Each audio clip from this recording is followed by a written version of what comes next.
Welcome back, everybody, to another segment of the Educational AD Podcast. We're going to be right back with today's guest, but first, we're going to give a shout out to every single one of our sponsors. Now, these 9 sponsors, they're all companies that I used as an AD. All 9 of them, they're all great companies. You should be using them too. So don't hit that fast forward button. Take the next 3 minutes, listen to these shout outs, then listen to our interview, and then go and visit these sponsors. You're going to be very glad you did. We want to say thanks to our good friends, Sideline Interactive, indoor score tables and video boards. Go to sidelineinteractive.com and you can schedule a live web demo to see their great products in action. You've heard me say before, probably one of the best purchases we ever made was our Sideline Interactive indoor score table. Go to sidelineinteractive.com for more information. We also want to thank our friends at Gipper. Go to Gipper.com and let their team help you become a social media pro. Even if it's just a post to celebrate a big victory or an entire newsletter showcasing all the great things that your department does, the team at Gipper is going to have you up and running in no time. It's professional graphic design made easy. Gipper's used and trusted by over 20,000 high school and college programs. Go to Gipper.com for more information. We also want to thank Home Campus. Home Campus is a platform you're going to use every single day. Things like scheduling, rosters, and communication. For me, the athletic clearance and eligibility platform alone is the greatest feature. Go to homecampus.com to get started. Don't forget to mention the podcast, homecampus.com. We also want to thank our good friends at Snap Raise. If you ever spent weeks and weeks with a fundraiser and been disappointed in the results, well, those days are gone. Go to snapraise.com. We used it at our school with great success. Our coaches loved it. Our parents loved it. I'm telling you, it works. Go to snapraise.com. Check out their other great platforms. But if you're looking for a fundraiser, you just found it. It's snapraise.com. We also want to say thanks to Huddle. As a football coach, I used Huddle for years. As an athletic director, I made sure we were a Huddle school. And our coaches, all of our coaches just loved it. Our student athletes loved the videos, and our parents loved the streaming. But there's so much more. Go to huddle.com, join the 8 million users, and turn your school into a Huddle school. We also want to thank Vital Signs Wall of Fame. If you're looking for a really cool way to display your school record boards for all the teams, for all the different events, or show off your school's Hall of Fame, then go to Vital Signs Wall of Fame. Check out their interactive touchscreen video consoles. You put one of these in your gym lobby, your school, or anywhere, it's going to be a magnet for kids, coaches, parents, sponsors, alumni, you name it. The website is vitalsignswalloffame.com. We want to thank Ohio University and their online master's program in athletic administration. My assistant AD, along with thousands of others, got his master's through the Ohio program, and it was a great experience. It's very affordable, just 20 months, totally online. And while you earn your master's, you also complete 11 NIAAA leadership training courses. You can find out more at Ohio University and their online master's in athletic administration. Don't forget to mention the podcast. We want to say thanks to our good friends at Hometown. It's more than just ticketing. Hometown is changing the game for athletic directors, for coaches, for school organizations with their suite of solutions for things like, well, still digital ticketing, fundraising, and athletic website construction. And again, whether you're a high school, a middle school, or an organization, Hometown makes it easy for you to save time, raise more money, and bring your community together. You'll learn more at hometown.com. Don't forget to mention the podcast. That's hometown.com. And finally, we want to say thanks to Athletic Surveys by LifeTrack. As an AD, you're already getting feedback, but a lot of time it's from a very small group that just wants to complain. Athletic Surveys will connect you to that group, but they're also going to connect you to the 98% of your stakeholders that support your program. And having that type of data is incredibly valuable, especially when you're visiting with a frustrated parent, maybe your principal, or even your school board. Go to athleticsurveys.com. They're going to create a custom survey that lets you take the pulse of everybody in your program. That's athleticsurveys.com. Don't forget to mention the podcast, athleticsurveys.com. Welcome back, everybody, to another episode of the Educational AD.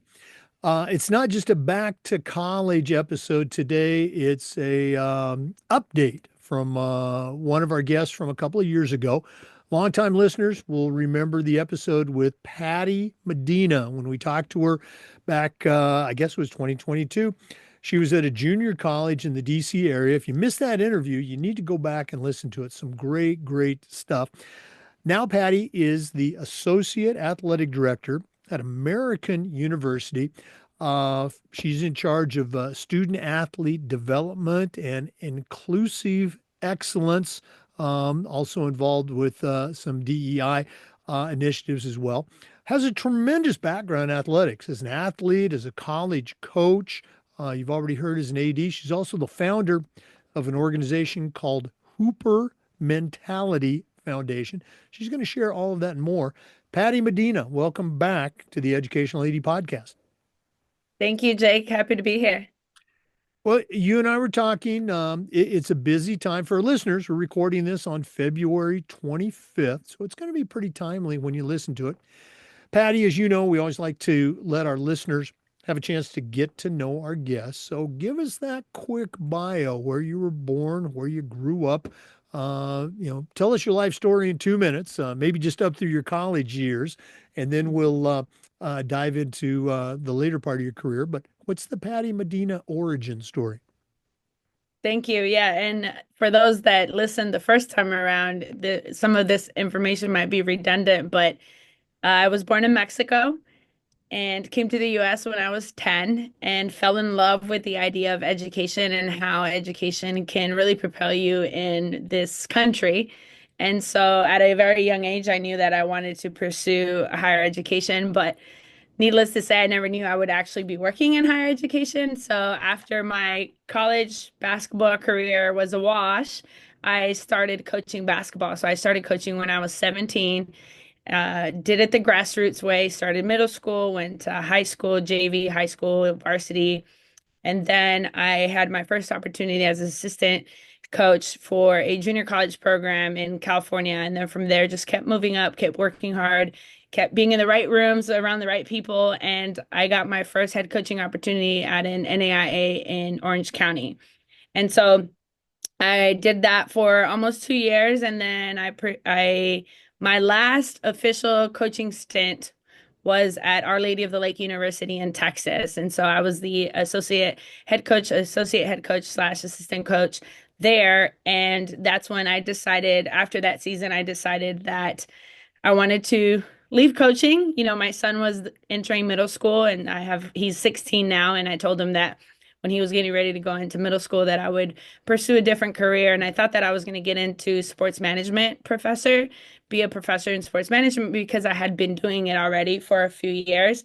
And someone just planted the seed and said, "Hey, you'd be a great, athletic administrator." And in that moment, I said, "Well, I've never had a female athletic director, let alone a Latina female athletic director." And so I said, "You know what? Let me look into that." And so I started looking into it. And yeah, my first opportunity came as an associate athletic director for a K through 12 program. And then from there, it was just being in the right rooms, connecting with the right people, right mentors. And I'm sure we'll talk about that in more detail later. But I ended up moving from K through 12 at Our Lady of Mount Carmel in Baltimore. And then I went to Harford Community College in Harford, Maryland.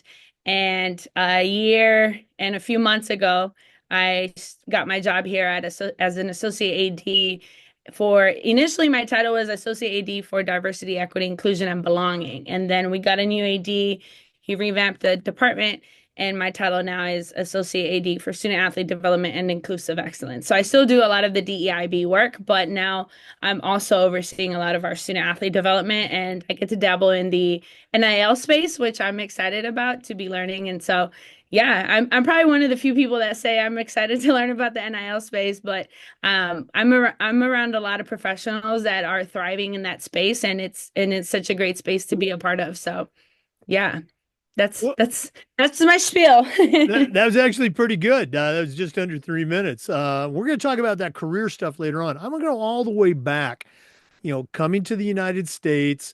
Um, again, basketball was kind of your jam as a player, as a coach. When did that first start? Was that in the neighborhood? Was there a hoop up in somebody's driveway? Take us back to those days.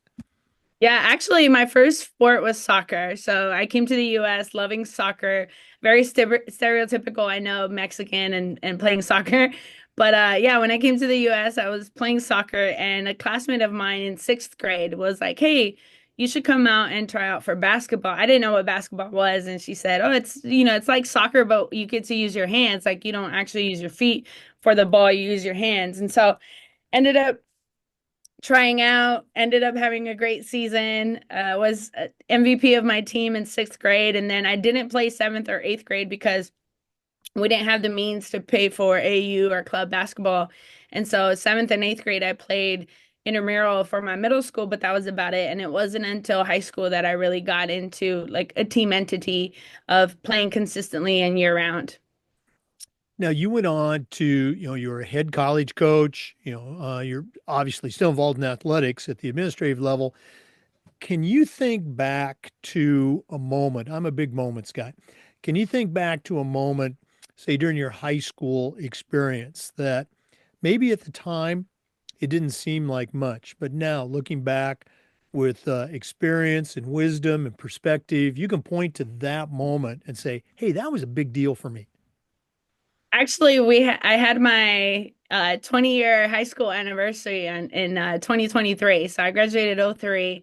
2023, I had my 20-year reunion, and so I went back home, and my mom brought out my Letterman's jacket. And my Letterman's jacket, it reminded me how much of a sports girly I am, because when I was in high school, I didn't know then that it was going to be so impactful as it is now, but I was a four-sport varsity athlete. So I played field hockey, volleyball, basketball, and then also track and field. And so when I put on my jacket, and I remember I posted on social media, and everybody's like, "Yo, you've been like a sports girl since then," you know. And so it was really an aha moment to realize like, wow, I was exposed to all these sports, and I wasn't the best at really any of them, to be honest. Like I didn't, because I played so many, I didn't really invest, 100% in any of them. But I think just being exposed to so many of them have really helped me now in my current position as an associate AD, because I'm around so many sports. And so I understand all these sports and the rules, and the styles and the culture of them, because I was a part of them when I was in high school. So that was really my aha moment in my 20-year anniversary. Was like, oh wow, like I've been around sports literally my entire life. So yeah, that was a great moment for me, and I wore my jacket with a lot more pride because, it was really how I started. I love that. Your aha moment was 20 years later. That Yeah. is so cool. Just to put things in context, this coming summer, I'm going to my 50th high school reunion, so that'll tell you how old I am. Um, Looking back at those high school days, um, did you have, and this is me talking, this is not you, did you have some female role models? We talk about the importance of male role models and male allies, for women, helping women, continue to climb that ladder. Did you have some female role models back during your high school days? Honestly, the only one I can genuinely think of was my JV coach. She was the only female coach that I had in my entire playing career. And so, even coaching, I was assistant coach to one female head coach. The rest were male head coaches. And so, that's something now that really empowers me to continue to bring exposure to female head coaches, because there aren't a lot of us. And so, or there weren't a lot of us then, and there still aren't many now. But I think that was one of the things that in retrospect I thought about, the lack of female mentors that I had growing up. and how a lot of my mentors were actually my peers. So my teammates were a lot of my mentors. They were a lot more worldly and experienced than I was, because I had just came from from Mexico into the United States. And so just leaning into my peers and my colleagues and seeing them, even though we were the same age, a lot of them were my mentors. Yeah, no, and that's a great example. Using those peers as and their ability, as you said, their experience, their worldliness as a mentorship experience. Let's go and take our first break. Our guest today is Patty Medina. She's back for her second round on the podcast. We're going to hear a lot more about her career and more. So please stay with us. This is the Educational AD Podcast. We want to say thanks to our good friends at Sideline Interactive, indoor score tables and video boards. Go to sidelineinteractive.com and you can schedule a live web demo to see their great products in action. Probably one of the best purchases I ever made was our Sideline Interactive indoor score table. Go to sidelineinteractive.com. Don't forget to mention the podcast. Schedule that live web demo today. We also want to thank our good friends at Gipper. Go to Gipper.com and let their team turn you into a social media pro in seconds. I like to say it's so easy, even I can do it. Gipper's used and trusted by over 20,000 high school and college programs. And whether it's a simple social media post to celebrate a big win or an entire newsletter showcasing all the great things that your athletic department does, the team at Gipper is going to have you up and running in no time. It's professional graphic design made easy. Go to Gipper.com to get started. Once again, don't forget to mention the podcast. That's Gipper.com. Welcome back, everybody, to our visit with Patty Medina. She is the Associate Athletic Director at American University. We're going to let her talk about that in our next segment, but Patty, you jumped right into coaching and athletics at a very early age. Share, those early years of your journey with our listeners. I think it's important for us to hear about the journey that we all take. Yeah, and I think it's important too to really sit back and reflect because as a young coach, we're so hungry and we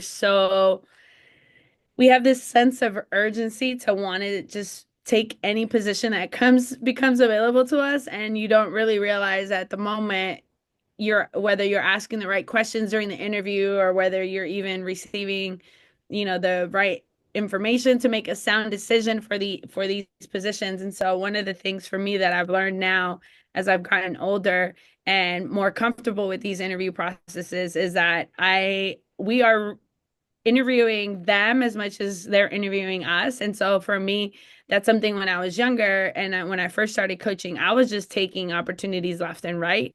And obviously it worked out to my advantage because I wouldn't be where I'm at now had it not been for that. But I think that's something that I would encourage young coaches to really do their research and really look into the positions that they're applying to. And I tell them that now as an administrator, I say, these are the things that you should ask during an interview, or these are the instances that you should take into mind, and the travel and the scheduling and the conference. And like I said, I was such an overzealous young coach that at that moment I was just taking any position. And so I don't regret it, but it was really hard. It was really hard. My first few years of being a head coach were really difficult, and I learned so much about just sports management because I had to do a lot of it myself. So travel, scheduling, budgeting, all of that, which a lot of people don't learn until they get,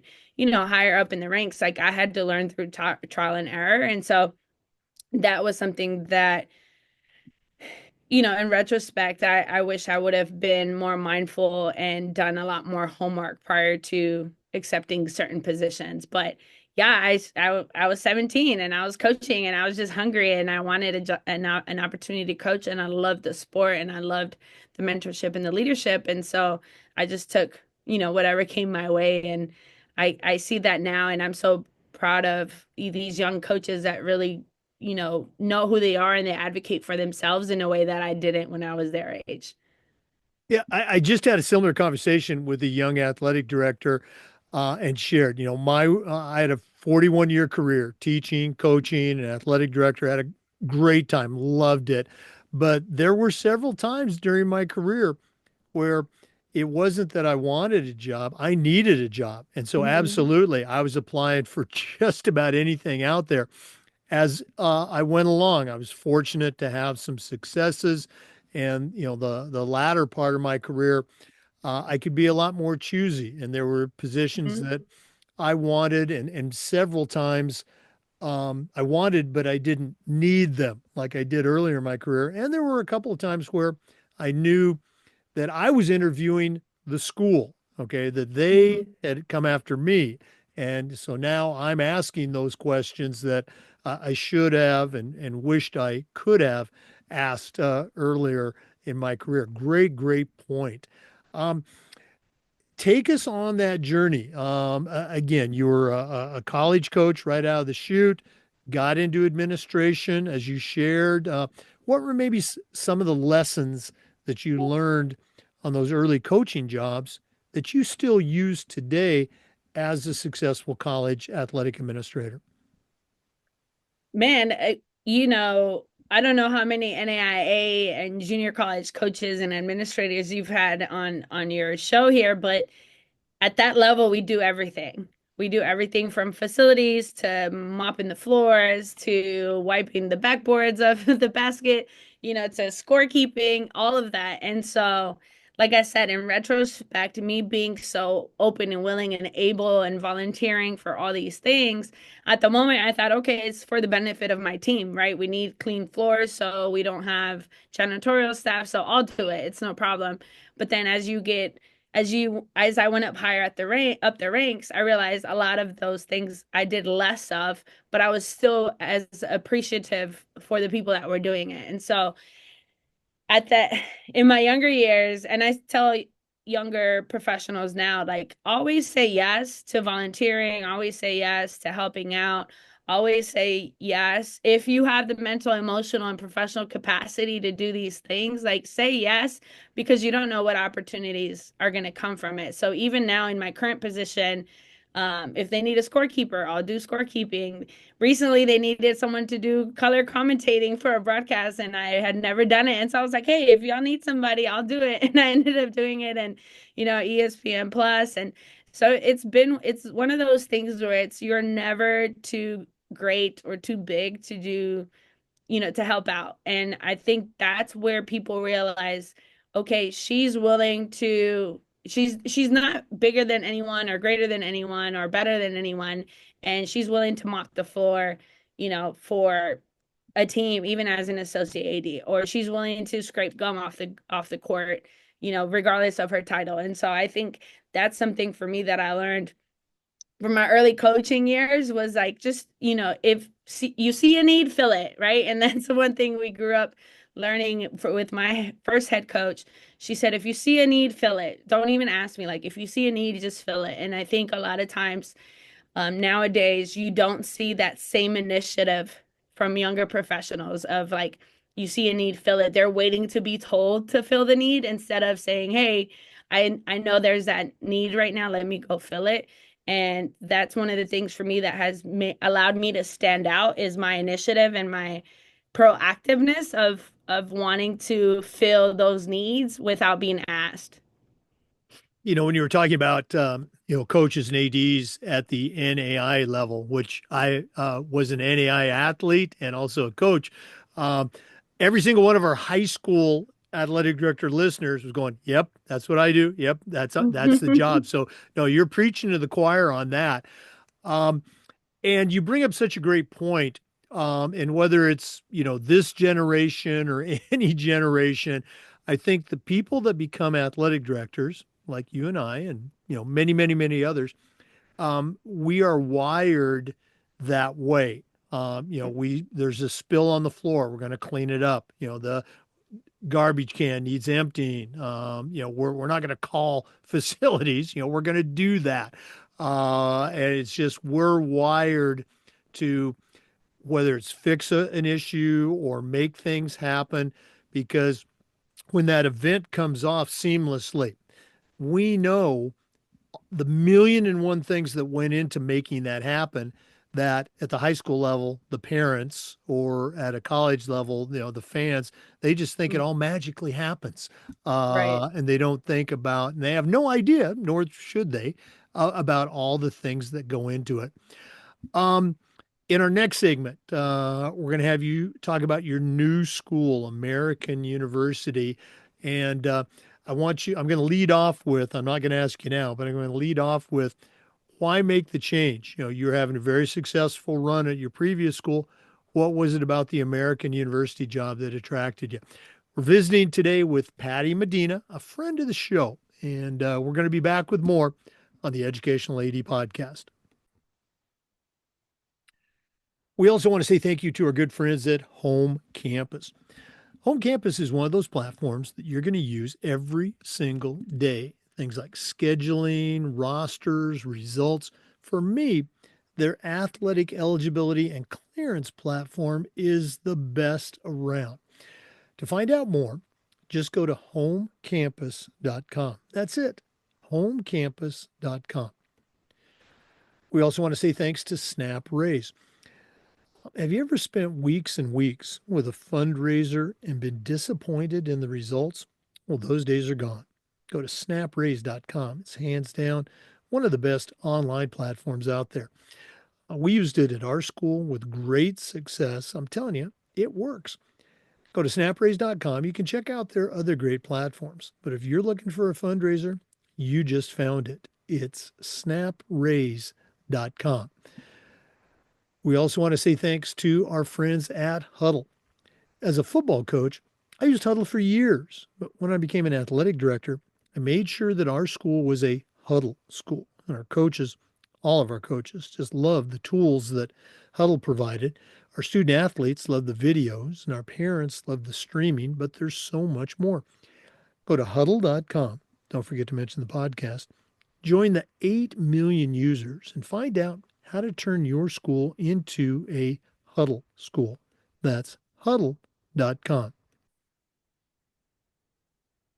Yeah, Jake, and for those that don't know, Snap Raise, we used it back when I was coaching, and the facilitation of it is amazing. You literally just give them the information, they send the automated emails, they send the automated text, they do all of that. And so it really facilitates fundraising, and it's one less thing an NAIA coach or a JUCO coach or even a high school coach needs to worry about. Well, guys, thanks for sharing that. And again, we used it at my school, and you're absolutely right. It was so easy. I kind of found myself asking, don't I have to do something? Right. And yeah, so no, it was great. Thanks so much for sharing that. For listeners, our guest again is Patty Medina, longtime college basketball coach, college administrator. Patty, I kind of set this up in the last sequence. You had become a college administrator. You're at a junior college, things were going great, and now you're at American University. What was it about the position at American University that was tugging at you to maybe make the change? Yeah, actually, and I say this now that even in this current position that I'm in, I say I'm not out looking for it. The opportunity will have to come find me because I genuinely love it here. And so when I was at Harvard Community College, I told myself the same thing. I said, I genuinely love it here. I love the impact that I have here. But in order for me to even consider leaving, like it would have to be the right opportunity. And those opportunities would have to come find me and not the other way around. And so, coincidentally enough, I had two opportunities from Harvard. And so was going through two separate interviews at the same time. And American stood out to me because of the level of impact that I could make here. So at Harvard Community College, we had about 320 student athletes and we had 13 sports. And then same here at American, we have 14 sports and we have about 347, 350 student athletes. And so the other institution that I was interviewing for, they had 1,200 student athletes and a huge department. And I mean, it was in the Big Ten and it was a Nike school. So I really was swaying for that, but it came down to am I going to have the most impact? Do I want to be a little fish in a big pond, or do I want to be a big fish in a little pond? And I think for me, that is the telltale of my current success, is the fact that I chose a place that I can genuinely make an impact, a direct impact right away, because it was the same size as my previous institution. And so it didn't feel overwhelming. It didn't feel like I had to come in and learn too much, because it was literally the easiest transition ever. And so, like I said, I didn't look for it. It came to me, and it was the right opportunity and the right mentors. I became very intentional too about wanting to move up, because I said, if I do leave this junior college program, which I genuinely love, it's going to have to be for a program that I will also genuinely love. And so, did my research. I had the right mentors, have the right mentors, and asked them about this level of collegiate sports, Patriot League, and different conferences and the sizes of the institutions and the location. And again, did my research, and I was able to make a sound decision. And so, as much as it was difficult to leave Harvard, it was an easy transition for me too, because it literally felt like I was going up the street, and it was only a 45-minute relocation too, so that helped. That's definitely a plus when you're considering making a move. Now, at American, your current position, you're an associate AD. You talked about how the job had been tweaked a little bit, student athlete development and inclusive excellence, also some DEIB stuff. Share with our listeners, what exactly do you do? What's the meat and potatoes of your job? And then, kind of share why that, really appeals to you. Yeah, so as I mentioned earlier, when I was applying for the job at American, the position was Associate AD for DEIB, right? Diversity, Equity, Inclusion, and Belonging. The other institution that I was interviewing for, the position was Associate AD for Student Athlete Development. And I remember telling my friends, I said, if there could be a combination of these both, student athlete development and DEI, that would be the ultimate position for me, because I love both things, right? So the student athlete development is the career readiness, life after sports, branding, social media, all of that. And then you have DEIB, which is the Hispanic Heritage Nights, Black History Month nights, creating the Student Athletes of Color Coalition, creating the LGBTQIA plus athlete ally groups, overseeing SAC. And so it was funny enough that it was, when I was interviewing, they were two separate positions. And so I ended up taking the job here at American. And then when my new AD started, he was revamping the department, and I pitched myself as wanting to do student athlete development and inclusive excellence. Inclusive excellence is just the new term for DEI, because of the current atmosphere we're in and the attack on DEI. So now we call it inclusive excellence. And so we have a department on campus. It's the Center for Inclusive Excellence and the Center for Diversity and Inclusion. And so we have Office of Inclusive Excellence. That's what it is. So Office of Inclusive Excellence. But yeah, it was literally one of those things where the right position just came about. And so now I get to do the two that I was interviewing for separately, are now they fall under my position. So the meat and potatoes of it is student athlete development. So I do, like I mentioned, career readiness, internships, finding internships, helping them with their branding, social media, LinkedIn, anything that has to do with life after sports, even getting headshots, like organizing headshots for our student athletes. And then the DEIB part of it is the game day fan base experience, where we bring, my favorite is like our Black History Month game, where we'll have different groups come and perform during half times. We'll have like a Hispanic Heritage Fall Festival. So I get to organize all of those events that make the campus life experience better for our student athletes. Boy, it sounds like I think maybe for somebody like me, that best of both worlds. It's still obviously very much in the athletic realm, but now, touching on all these different um I wanted to say entertainment, but um it's enhancing the student and the student athlete experience Yes. through these different activities. Very cool stuff. Um, what has been you talk about, and again, we get it. You talk about the, political climate and of course Yeah. your location there in DC.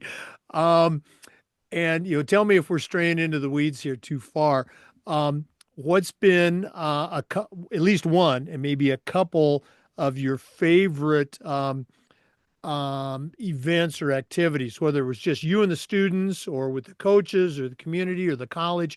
What are some of the things that you'd like to share with our listeners now that they might be able to bring to their athlete experience at their schools?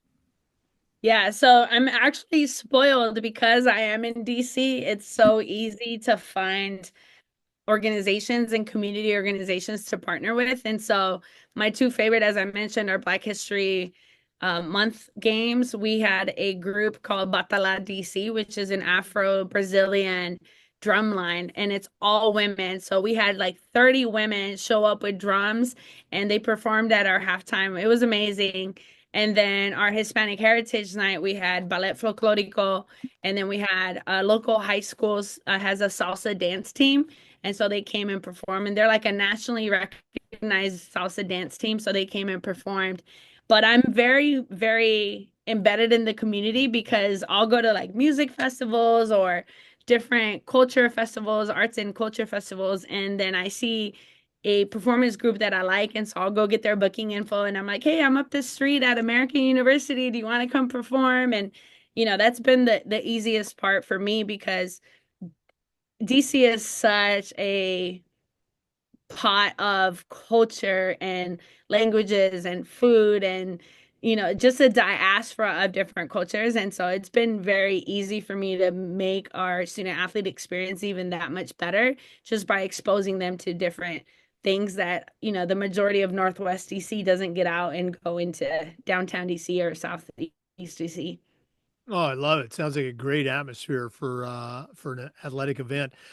We're going to do this at the end of the podcast, but if one of our listeners wanted to reach out, pick your brain a little bit more, find out more about your journey or about how you do things at American University, what's the best way that our listeners can connect with Patty Medina?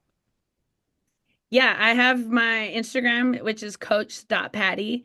And then since last time we spoke, I created a Calendly. I don't know if people are familiar with Calendly. It's a Black-owned business that organizes all your calendars in one space. And so then anyone can reach out on this link and schedule a one-on-one with you. So my Calendly is calendly.com/Coach Patty. And Okay. so that's where they can go on there and schedule a Zoom, a phone call, or if in DC, an in-person meeting too. And Patty's information also is on LinkedIn if you're a LinkedIn follower. Yes. Obviously, our guest is Patty Medina, the Associate Athletic Director at American University in the Washington, D.C. area. We've got a lot more coming, but we're going to take another break. I know that's shocking to our regular listeners, but we've got a lot more coming. This is the Educational AD Podcast. We also want to say thank you to Ohio University and their online masters in athletic administration. Now, I didn't get my master's from Ohio, but my assistant athletic director did, along with thousands of others. And it was a great experience. It's very affordable, just 20 months, totally online. And while you're completing your master's degree, you're also completing 11 NIAAA leadership training courses at no extra charge. Go to Ohio University to find out more. Check out their online masters in athletic administration. We also want to say thanks to Vital Signs Wall of Fame.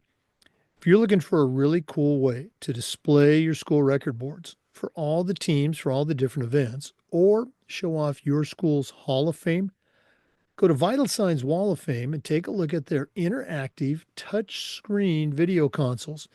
You put one of these units, either a wall mount or a floor mount, in your gym lobby, your main hallway, or anywhere on your school campus, it's going to become a magnet for kids, for coaches, for teachers, for sponsors, for alumni.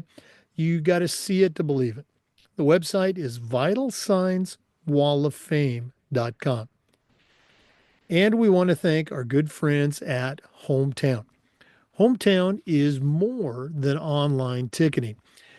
Go to hometown.com and see how they are changing the game for schools and organizations with their suite of solutions for things like, of course, digital ticketing, fee-free fundraising, athletic website construction, and a whole lot more. Whether you're an athletic director, a coach, or a school administrator, Hometown makes it easy for you and your school to save time, to raise more money, and to bring your community together. Go to hometown.com for more information. You're going to be very glad you did. That's hometown.com. Welcome back, everybody, to the Educational AD Podcast. Our guest is Patty Medina, the Associate Director of Athletics at American University. Patty, you and I were talking during the break, and you shared a great initiative that you were involved with starting. Can you share a little bit about that with our listeners?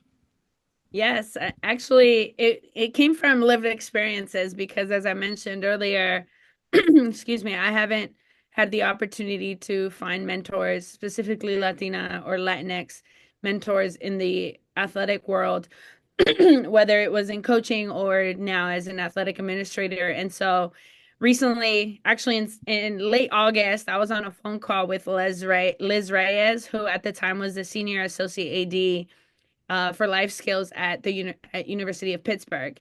And so she was at Pitt, and she's also a Latina administrator. And we were just, soundboard sharing the experiences that we were going through and the struggles of the lack of representation within athletic administration. And so literally in a 15-minute phone call, we decided to start an association called Latinx in Athletics. And since then, the first unofficial meeting was on the start of Hispanic Heritage Month. So we started September 20th. We had 5 people on the call. And since then, we've had monthly calls. We've had Deputy ADs, Eric Wood. We had Danae Baracato from Northwestern.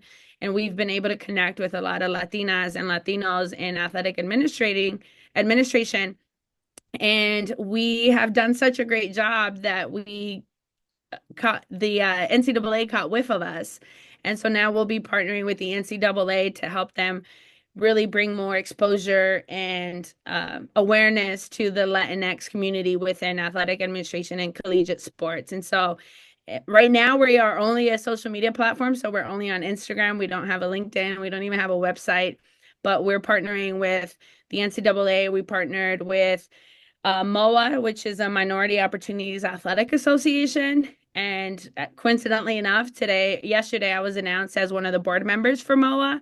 And so that is another thing that is going to be helping us with bringing more exposure to the Latin community in athletic administration. And so if any of your listeners are in the collegiate space and they identify as Latino or Latina, we would love to share their story. We would love to, control their narrative and continue to be able to help them grow and progress in their business, in their personal and business and professional experience as athletic administrators and athletic coaches or anything in the collegiate space that they might be doing. So Well, fun thanks so fun much work. for, oh, I was going to say, no, thanks so much for sharing. And I saw the graphic and you on LinkedIn, great visual. Again, the organization is new. What has been the response so far? And I guess well, let's talk about that. What has been the response? What's been the feedback so far? I mean, the feedback has been amazing because last time we spoke, I was part of LABC, which is the Latino Association for Basketball Coaches. And, there was a disconnect there between the association and the athletic administrative side. And so we wanted to create an association that was inclusive of coaches and administrators because at the end of the day, if you're a basketball coach and you want to get a job, you're not going to talk to other basketball coaches to get that job. You're going to want to talk to athletic administrators. And so one of the things that we've been wanting to do is put the best of our Latino and Latina coaches in front of athletic administrators, and hopefully they get added to their short list or they a search firm reaches out to us or an agent reaches out to us and says, "Hey, I have to fulfill this position and we're looking for a candidate that speaks Spanish or that comes from a Latino background. Do you have anybody in mind?" And so we want to be that one-stop shop for the Latino coaches and administrators so that when there are opportunities available and our candidates are the ones that fulfill those requirements or that are the best candidate for those positions, that they reach out to us and they say, "Hey, we have this position available and, do you have a coach in mind or do you have an administrator in mind?" And so the response has been great. Right now, like I said, all we're doing is bringing exposure to athletic administrators and coaches that are Latino. And so if you go on the social media on Instagram, like I said, I had it on LinkedIn. We had Danae's post on LinkedIn. So Danae Baracato from Northwestern, we posted it on LinkedIn, and we had such a great response even on LinkedIn. And so we're still getting our feet wet, but it's been an amazing and humbling uh, response, and it just goes to show that it was a space that was needed, and we want to continue to grow it, and so it's been amazing. Well, we're going to put all that information in the show notes as well. And we talk all the time about the importance of networking and building your network. And, again, here's an underrepresented group that, absolutely, let's help them get connected at both the coach and the AD level. Boy, very cool stuff. That seems to be part of your DNA is, starting organizations and building networks. Thanks so much for sharing. Well, Patty, this has been so cool catching up with you and hearing what's going on in your life. But we're not done yet. As you know, we always wrap up with the athletic director's toolbox. Now, on your first visit, you contributed to the toolbox collection. Those are in the those tools are in the second edition of the athletic director toolbox. Um, we're going to take our final break. When we come back, I'm going to challenge you again to send out a brand new athletic director, a brand new leader on their very first job. But I'm only going to let you put 3 items in their toolbox.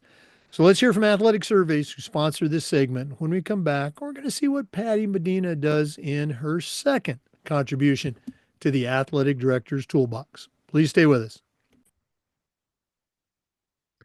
We want to thank Athletic Surveys for sponsoring the AD Toolbox segment of our podcast. At my school, we use surveys for everything for student athletes, for coaches, for teachers, and for parents.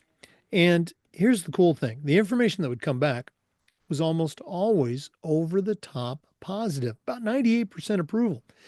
But the surveys also allowed us to hear from those squeaky wheel parents, and we could hear their concerns, which were usually small. We could address them and keep them from turning into bigger things. But having that positive feedback, it was incredibly valuable, especially when you're visiting with one of those frustrated parents, or sometimes even your principal or even your school board. Go to athleticsurveys.com. They're going to create a custom survey that lets you take the pulse of everybody in your program. That's athleticsurveys.com. Don't forget to mention the podcast, athleticsurveys.com. Well, it's that time of the podcast. We've been visiting today for a second time. Patty Medina, the Associate Director of Athletics at American University. You've already heard she has a tremendous background in leadership and coaching and athletic administration. But right now, I'm going to task her with sending out a brand new AD on their very first job. But I'm only going to let her put 3 items in the toolbox. So, Patty, what 3 items are going to go into your new athletic director toolbox?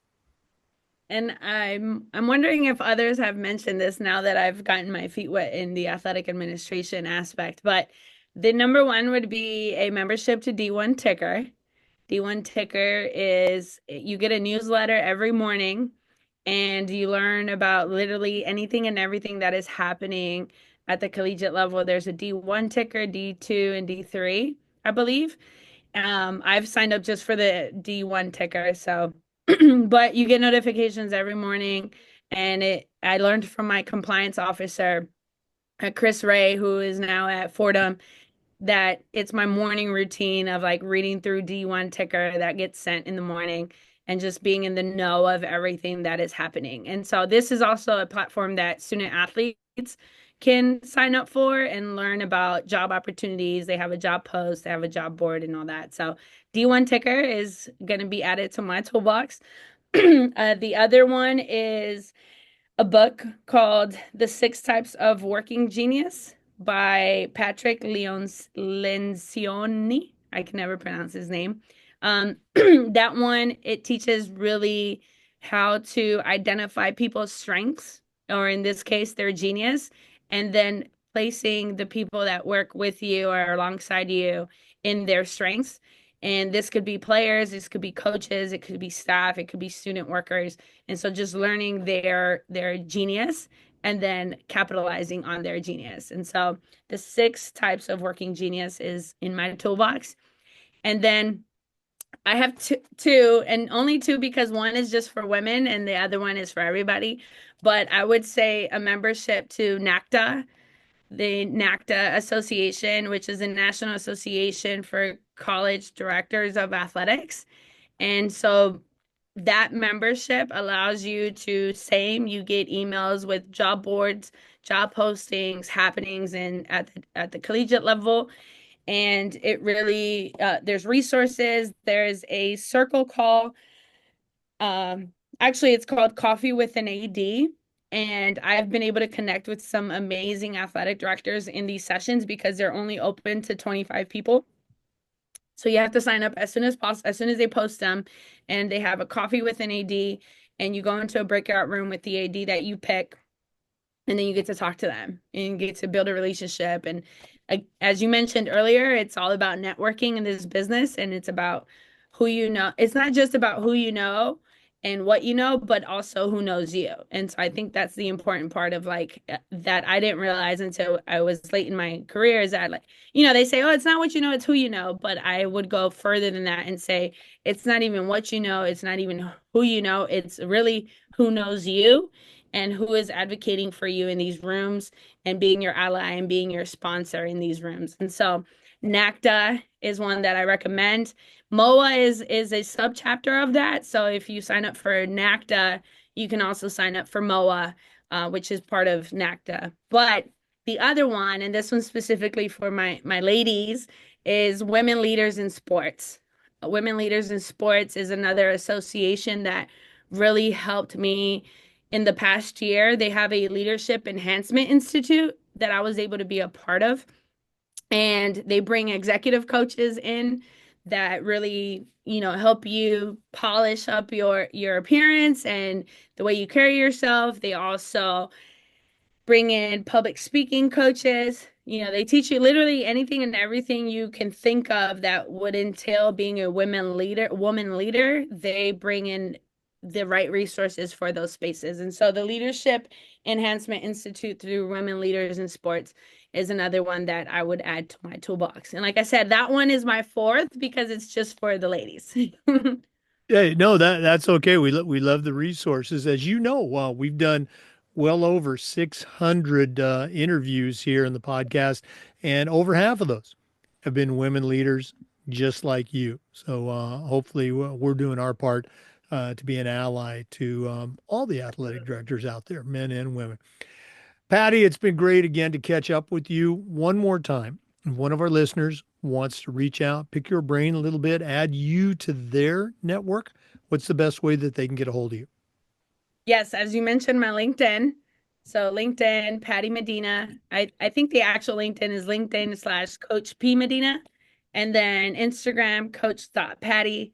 And I respond to all DMs, all messages, unless it's like an AI generated one. I respond to most of them, but yeah, and then I can send out my Calendly if anyone wants to schedule a one-on-one or a Zoom or a phone call. And yeah, I'm not where I'm at. I'm where I am because of the mentors and the people that poured it into me and that actually set time aside to really help me and refine my skills and continue to add to my toolkit. And so that was one of the things for me that I want to make sure that I continue to, lift as I rise. And one of those, is the top, that's the motto for women leaders is lift as you rise. And so I want to continue. I want to continue to lend a hand and lift others with me, specifically women in sports too. So however I can help. Well, again, appreciate you sharing your wisdom with our listeners today. All the best moving forward in all of your different activities. And I guess we're going to have to get you back on the podcast here in another couple of years to see what the Yeah. latest things happening with Patty Medina. Every 2 years at this point. For our listeners, we want to say thanks to you and remind you that we upload the Zoom recordings of every interview to the Education Lady Podcast YouTube channel. We do this just about every day. We try to share stories from the world of athletics along with best practices. So please come back and join us again on the next episode of the Educational AD Podcast. We'll see you next time.